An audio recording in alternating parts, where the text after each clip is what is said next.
at least the situation hasn't gotten completely out of control. In making our retrospective survey of our financial assets, our conclusion need not parallel that of Gypsy Rose Lee, who opined, when reviewing her physical assets on her 55th birthday, "I have everything I had 20 years ago, it's just that it's all lower." Miscellaneous. Although the investment environment is difficult, the office environment is superb. With Donna, Gladys, Bill and John, we have an organization that functions speedily, efficiently and pleasantly. They are the best. The office group, along with spouses, one apiece. I still haven't figured out how I should handle that plural, and children have over $27 million invested in BPL on January 1, 1969. Assorted sizes and shapes of aunts, uncles, parents, in-laws, brothers, sisters and cousins make the BPL membership list read like, "Our crowd," which, so far as I am concerned, is exactly what it is. Within a few days, you will receive 1. A tax letter giving you all BPL information needed for your 1968 federal income tax return. This letter is the only item that counts for tax purposes. 2. An audit from Pete Marwick, Mitchell & Company. They have again done an excellent job, for 1968, setting forth the operations and financial position of BPL, as well as your own capital account. 3. A letter signed by me setting forth the status of your BPL interest on January 1, 1969. This is identical with the figures developed in the audit. Let me know if anything in this letter or that occurs during the year needs clarifying. My next letter will be about July 10, Summer. Buffett Partnership Limited, 610 Kiewit Plaza, Omaha, Nebraska, 68131. Telephone 042-4110. May 29, 1969. To my partners. About 18 months ago I wrote to you regarding changed environmental and personal factors causing me to modify our future performance objectives. The investing environment I discussed at that time, and on which I have commented in various other letters, has generally become more negative and frustrating as time has passed. Maybe I am merely suffering from a lack of mental flexibility. One observer commenting on security analysts over 40 stated, "They know too many things that are no longer true." However, it seems to me that 1. Opportunities for investment that are open to the analyst who stresses quantitative factors have virtually disappeared, after rather steadily drying up over the past 20 years. 2. Our $100 million of assets further eliminates a large portion of this seemingly barren investment world, since commitments of less than about $3 million cannot have a real impact on our overall performance, and this virtually rules out companies with less than about $100 million of common stock at market value. And 3. A swelling interest in investment performance has created an increasingly short-term oriented and, in my opinion, more speculative market. The October 9, 1967 letter stated that personal considerations were the most important factor among those causing me to modify our objectives. I expressed a desire to be relieved of the self-imposed necessity of focusing 100% on BPL. I have flunked this test completely during the last 18 months. The letter said, "I hope limited objectives will make for more limited effort." It hasn't worked out that way. As long as I am, on stage, publishing a regular record and assuming responsibility for management of what amounts to virtually 100% of the net worth of many partners, I will never be able to put sustained effort into any non-BPL activity. If I am going to participate publicly, I can't help being competitive. I know I don't want to be totally occupied without pacing an investment rabbit all my life. The only way to slow down is to stop. Therefore, before year-end, I intend to give all limited partners the required formal notice of my intention to retire.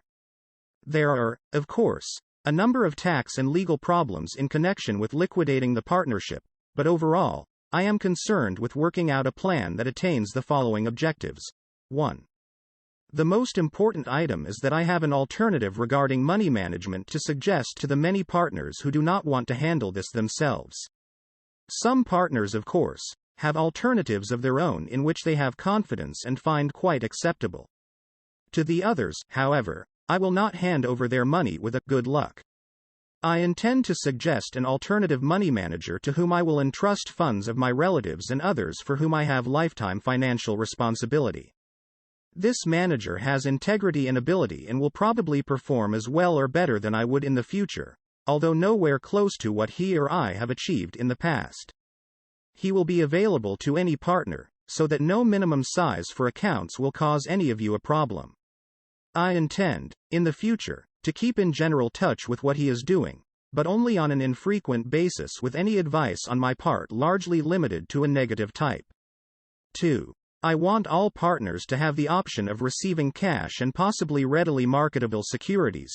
There will probably be only one where this will apply, where I like both the prospects and price, but which 129 partners will be able to freely convert to cash if they wish. 3. However, I also want all partners to have the option of maintaining their proportional interests in our two controlled companies, Diversified Retailing Company Inc. and Berkshire Hathaway Inc., and one other small, restricted, holding. Because these securities will be valued unilaterally by me at fair value, I feel it is essential that, if you wish, you can maintain your proportionate interest at such valuation.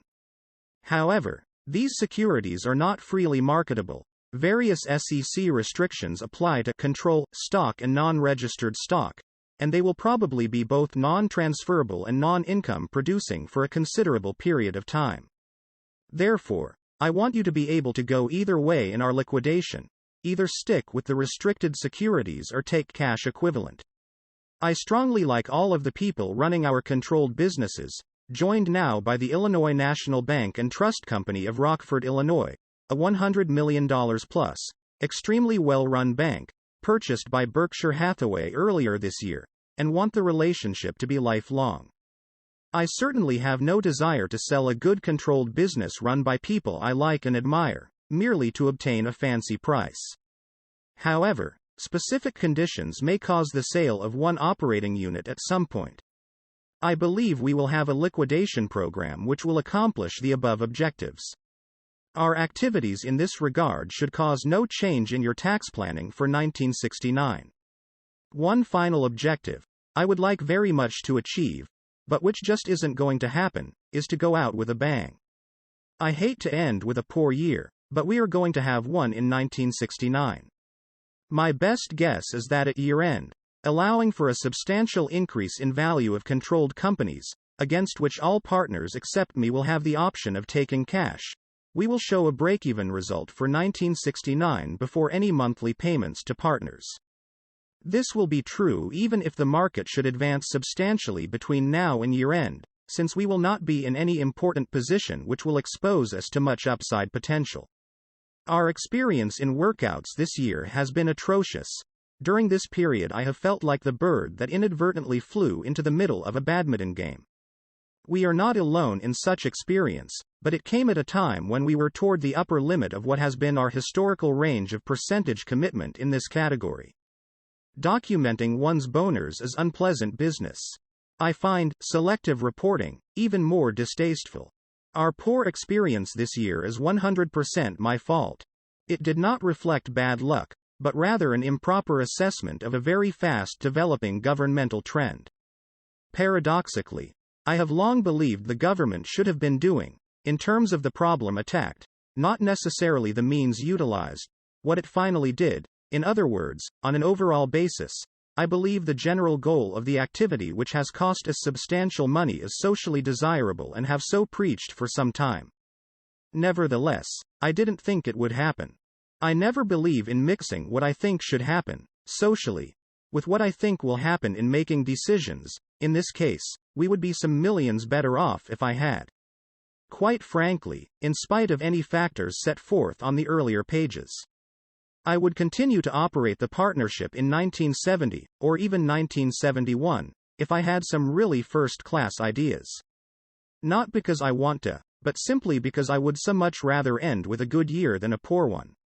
However, I just don't see anything available that gives any reasonable hope of delivering such a good year, and I have no desire to grope around, hoping to get lucky with other people's money. I am not attuned to this market environment, and I don't want to spoil a decent record by trying to play a game I don't understand just so I can go out a hero.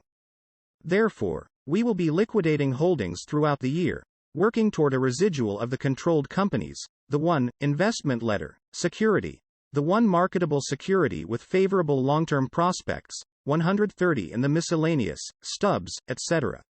of small total value which will take several years to clean up in the workout category. I have written this letter a little early in lieu of the mid-year letter. Once I made a decision, I wanted you to know. I also wanted to be available in Omaha for a period after you received this letter to clear up anything that may be confusing in it. In July, I expect to be in California. Some of you are going to ask, what do you plan to do? I don't have an answer to that question. I do know that when I am 60, I should be attempting to achieve different personal goals than those which had priority at age 20. Therefore, unless I now divorce myself from the activity that has consumed virtually all of my time and energies during the first 18 years of my adult life, I am unlikely to develop activities that will be appropriate to new circumstances in subsequent years. We will have a letter out in the fall, probably October, elaborating on the liquidation procedure, the investment advisor suggestion, etc. Cordially, Warren E. Buffett Webb, GLK 131 Buffett Partnership Limited. 610 Kiewit Plaza, Omaha, Nebraska. 68131. Telephone 042-4110. October 9, 1969. To my partners. Here is my present estimate of the BPL calendar for the months to come. 1. This letter. To tell you something of Bill Ruane, the money manager within my knowledge who ranks the highest when combining the factors of integrity, ability and continued availability to all partners.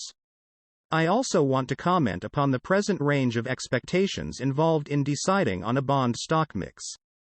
2. Late November. The required 30 days formal notice of my intent to retire from the partnership at the end of the year. 3. Early December. A package of publicly available material, as well as some general comments by me relating to our controlled companies. Berkshire Hathaway Inc., owning the textile business, Illinois National Bank and Trust Company of Rockford, Illinois, National Indemnity Company and National Fire and Marine Insurance Company and Sun Newspapers, and Diversified Retailing Company, owning Hochschild, Cohn & Company and associated cotton shops. I want you to have ample time to study the material relating to such companies before you make any decision to hold, sell or buy such securities after distribution to you in early January. I will solicit written questions from partners. I don't want to talk to you individually about such companies, as I want all partners to obtain exactly the same information, and then have a further mailing late in December, giving all questions received relating to these companies along with my answers, if possible. I still anticipate having a plan enabling partners to promptly convert such controlled company holdings to cash, if they wish.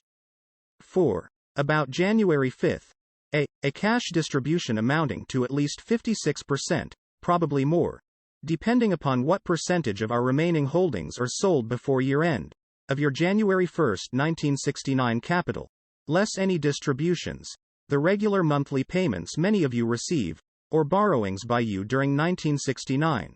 B. Your proportional share of our holdings in Diversified Retailing Company Inc. and Berkshire Hathaway Inc. I which, if you dispose of them, will bring 30% to 35%. My estimate of value will be made at year-end, of your January 1, 1969 capital. We may make substantial additional sales before year-end. If so, the early January cash distribution will be somewhat larger than the 56% mentioned above. If we don't, such sales will be made during the first half of 1970 and an interim distribution made. Residual assets will be sold at appropriate times, and I believe not more than 10% of our present asset value will remain after June 30, 1970, pending a final distribution when all assets and liabilities have been cleaned up. Unless there is a further substantial decline in the market, I still expect about a break-even performance before any monthly payments for 1969. We were lucky. If we had not been in liquidation this year, our results would have been significantly worse.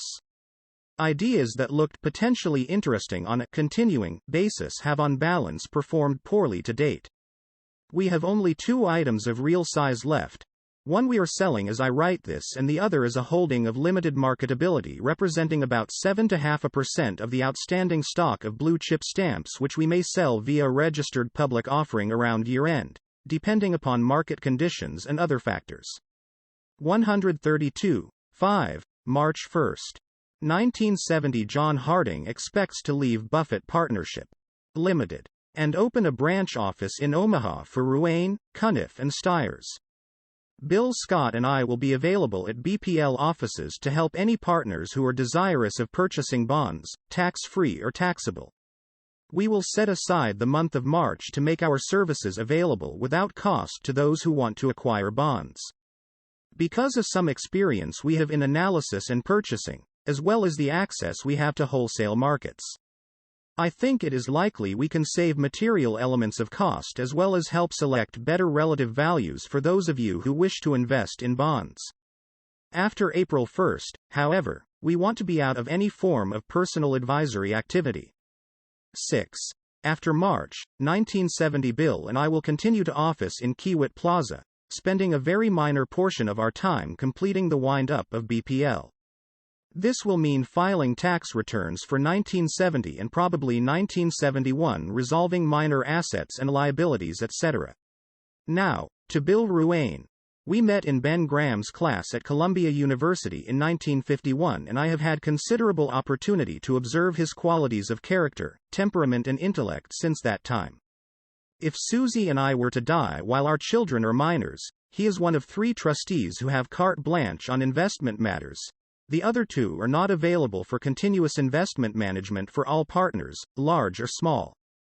There is no way to eliminate the possibility of error when judging humans, particularly in regard to future behavior in an unknown environment. However, decisions have to be made, whether actively or passively, and I consider Bill to be an exceptionally high probability decision on character and a high probability one on investment performance. I also consider it likely that Bill will continue as a money manager for many years to come. Bill has recently formed a New York Stock Exchange firm, Ruane, Cunniff & Stiers, Inc., 85 Broad Street, New York, 10004.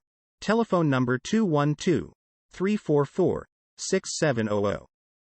John Harding presently plans to establish an office for the firm in Omaha about March 1, 1970. Bill manages accounts individually on a fee basis and also executes brokerage for the accounts, presently with some portion of the brokerage commissions used to offset a portion of the investment advisory fee. His method of operation allows monthly withdrawals on a basis similar to BPL, as a percentage of capital and unrelated to realized or unrealized gain or loss. It is possible he may form some sort of pooled account, but such determinations will be made between him and those of you who elect to go with him. I, of course, will not be involved with his operation. I am making my list of partners available to him, and he will be writing you fairly soon regarding a trip he plans to make before year-end to Omaha, Los Angeles and Chicago, so that those of you who wish to meet him may do so. Any of you who are going to be in New York during the next few months can contact him directly. Bill's overall record has been very good, averaging fairly close to BPL's, but with considerably greater variation. From 1956 to 1961 and from 1964 to 1968, a composite of his individual accounts averaged over 40% per annum. However, in 1962, undoubtedly somewhat as a product of the euphoric experience of the earlier years, he was down about 50%. As he reoriented his thinking, 1963 was about break-even. While 2 years may sound like a short time when included in a table of performance, it may feel like a long time when your net worth is down 50%. I think you run this sort of short-term risk with virtually any money manager operating in stocks, and it is a factor to consider in deciding the portion of your capital to commit to equities. To date in 1969, Bill is down about 15%, which I believe to be fairly typical of most money managers. Bill, of course, has not been in control situations or workouts, which have usually tended to moderate the swings in BPL year-to-year performance. Even excluding these factors, I believe his performance would have been somewhat more volatile, but not necessarily poorer by any means, than mine. His style is different, and while his typical portfolio, under most conditions, would tend to have a mild overlap with mine, there would always be very significant differences. 133 Bill has achieved his results working with an average of $5 to $10 million. I consider the three most likely negative factors in his future to be: 1. The probability of managing significantly larger sums. This is a problem you are going to have rather quickly with any successful money manager, and it will tend to moderate performance. I believe Bill's firm is now managing $30 million and, of course, they will continue to add accounts. 2.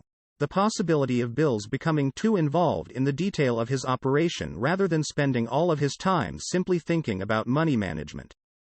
The problems of being the principal factor in a NYSE firm as well as handling many individual accounts can mean that he, like most investment advisors, will be subject to pressures to spend much of his time in activities that do nothing to lead to superior investment performance.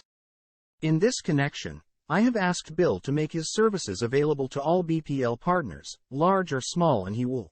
But I have also told him he is completely a free agent if he finds particular clients diverting him from his main job. 3. The high probability that even excellent investment management during the next decade will only produce limited advantages over passive management. I will comment on this below. The final point regarding the negatives listed above is that they are not the sort of drawbacks leading to horrible performance, but more likely the sort of things that lead to average performance. I think this is the main risk you run with Bill, and average performance is just not that terrible a risk. In recommending Bill, I am engaging in the sort of activity I have tried to avoid in BPL portfolio activities, a decision where there is nothing to gain, personally, and considerable to lose. Some of my friends who are not in the partnership have suggested that I make no recommendation since, if results were excellent, it would do me no good, and, if something went wrong, I might well get a portion of the blame. If you and I had just had a normal commercial relationship, such reasoning might be sound. However, the degree of trust partners have extended to me and the cooperation manifested in various ways precludes such a hands-off policy. Many of you are professional investors or close thereto and need no advice from me on managers. You may well do better yourself. For those partners who are financially inexperienced, I feel it would be totally unfair for me to assume a passive position and deliver you to the most persuasive salesman who happened to contact you early in 1970. Finally, a word about expectations. A decade or so ago was quite willing to set a target of 10 percentage points per annum better than the Dow, with the expectation that the Dow would average about 7%. This meant an expectancy for us of around 17%, with wide variations and no guarantees, of course, but, nevertheless, an expectancy.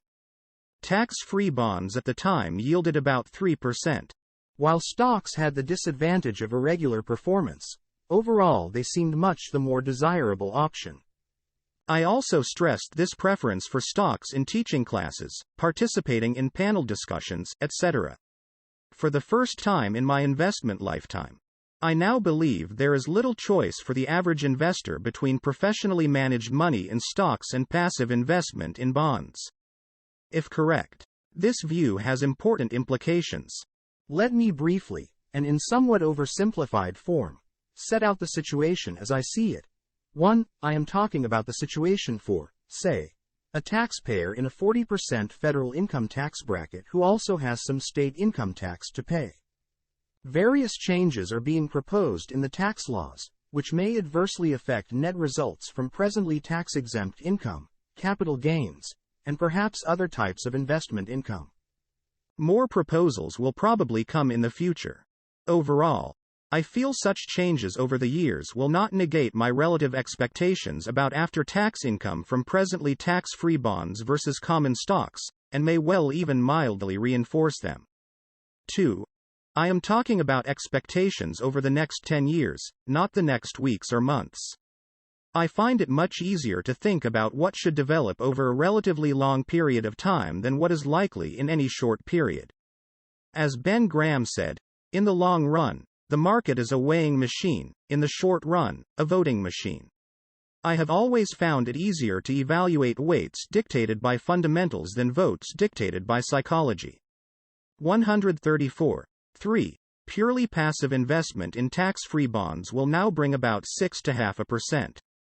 This yield can be achieved with excellent quality and locked up for just about any period for which the investor wishes to contract. Such conditions may not exist in March when Bill and I will be available to assist you in bond purchases, but they exist today. 4. The 10-year expectation for corporate stocks as a group is probably not better than 9% overall. Say 3% dividends and 6% gain in value. I would doubt that gross national product grows more than 6% per annum. I don't believe corporate profits are likely to grow significantly as a percentage of GNP, and if earnings multipliers don't change, and with these assumptions and present interest rates they shouldn't, the aggregate valuation of American corporate enterprise should not grow at a long-term compounded rate above 6% per annum. This typical experience in stocks might produce, for the taxpayer described earlier, 1 to 3/4% after tax from dividends and 4 to 3/4% after tax from capital gain, for a total after-tax return of about 6.5%. The pre-tax mix between dividends and capital gains might be more like 4% and 5%, giving a slightly lower after-tax result. This is not far from historical experience, and overall, I believe future tax rules on capital gains are likely to be stiffer than in the past. 5. Finally, probably half the money invested in stocks over the next decade will be professionally managed. Thus, by definition virtually, the total investor experience with professionally managed money will be average results, or 6.5% after tax if my assumptions above are correct. My judgment would be that less than 10% of professionally managed money, which might imply an average of $40 billion just for this superior segment, handled consistently for the decade would average 2 points per annum over group expectancy. So-called, aggressively run, money is unlikely to do significantly better than the general run of professionally managed money. There is probably $50 billion in various gradations of this aggressive category now, maybe 100 times that of a decade ago, and $50 billion just can't perform. If you were extremely fortunate and select advisors who achieve results in the top 1% to 2% of the country, but who will be working with material sums of money because they are that good, I think it is unlikely you will do much more than 4 points per annum better than the group expectancy. I think the odds are good that Bill Ruane is in this select category. My estimate, therefore, is that over the next decade the results of really excellent management for our typical taxpayer, after tax, might be 1 to 3/4% from dividends and 7 to 3/4% from capital gain. Or 9-1.2% overall. 6. The rather startling conclusion is that under today's historically unusual conditions, passive investment in tax-free bonds is likely to be fully the equivalent of expectations from professionally managed money in stocks, and only modestly inferior to extremely well-managed equity money. 7. A word about inflation. It has very little to do with the above calculation except that it enters into the 6% assumed growth rate in GNP and contributes to the causes producing 6.5% on tax-free bonds. If stocks should produce 8% after tax and bonds 4%, stocks are better to own than bonds, regardless of whether prices go up, down or sidewise. The converse is true if bonds produce 6.5% after tax and stocks 6%. The simple truth, of course, is that the best expectable after-tax rate of return makes the most sense, given a rising, declining or stable dollar. All of the above should be viewed with all the suspicion properly accorded to assessments of the future. It does seem to me to be the most realistic evaluation of what is always an uncertain future. I present it with no great feeling regarding its approximate accuracy, but only so you will know what I think at this time. You will have to make your own decision as between bonds and stocks in, if the latter, who advises you on 135 such stocks. In many cases, I think the decision should largely reflect your tangible and intangible, temperamental, needs for regularity of income and absence of large principal fluctuation, perhaps balanced against psychic needs for some excitement and the fun associated with contemplating and perhaps enjoying really juicy results. If you would like to talk over the problem with me, I will be very happy to help. Sincerely, Warren E. Buffett Webb, GLK 136 Buffett Partnership Limited. 610 Kiewit Plaza, Omaha, Nebraska. 68131. Telephone 042-4110. December 5, 1969. To my partners. This letter is to supply you with some published information relating to our two controlled companies and their four principal operating components, as well as to give you my general views regarding their operations. My comments are not designed to give you loads of detailed information prospectus style, but only my general slant, as I see the businesses at this time. At year-end, BPL will own 800,000 of 1 million shares outstanding of Diversified Retailing Company. First Manhattan Company and Wheeler, Munger & Company will each own 100,000 shares. DRC previously owned 100% of Hochschild, Cohn & Company of Baltimore, and currently owns 100% of Associated Retail Stores, formerly named Associated Cotton Shops. On December 1, DRC sold its entire interest in HK to Supermarkets General Corp. For $5,045,205 of cash plus non-interest-bearing SGC notes for $2 million due the 1st of February 70, and $4,540,000 due the 1st of February 71. The present value of these notes approximates $6 million, so, effectively, DRC received about $11 million on the sale. Various warranties were made by DRC in connection with the sale, and, while we expect no claims pursuant to the contract, a remote contingent liability always exists while warranties are in force. Associated Retail Stores has a net worth of about $7.5 million. It is an excellent business with a strong financial position, good operating margins and a record of increasing sales and earnings in recent years. Last year, sales were about $37.5 million and net income about $1 million. This year should see new records in sales and earnings, with my guess on the latter to be in the area of $1.1 million after full taxes. DRC has $6.6 million in debentures outstanding. Prospectus with full description of the business as of December 18, 1967, and the debenture terms will be sent you upon request, which have one unusual feature in that if I, or an entity controlled by me, is not the largest shareholder of DRC, the debenture holders have the right to present their debentures for payment by the company at par. Thus, DRC has tangible net assets of about $11.50 minus $12 per share, an excellent operating business and substantial funds available for reinvestment in other operating businesses. On an interim basis, such funds will be employed in marketable securities. Berkshire Hathaway Inc. has 983,582 shares outstanding, of which BPL owns 691,441. BH has three main operating businesses: the textile operation, the insurance operation, conducted by National Indemnity Company and National Fire and Marine Insurance Company, which will be collectively called the Insurance Company, and the Illinois National Bank and Trust Company of Rockford, Illinois. It also owns Sun Newspapers Inc., Blacker Printing Company and 70% of Gateway Underwriters, but these operations are not financially significant relative to the total. The textile operation presently employs about $16 per share in capital and, while I think it has made some progress relative to the textile industry generally, cannot be judged a satisfactory business. Its return on capital has not been sufficient to support the assets employed in the business and, realistically, an adequate return has less than an even chance of being averaged in the future. It represents the best segments of the business that existed when we purchased control 4.5 years ago.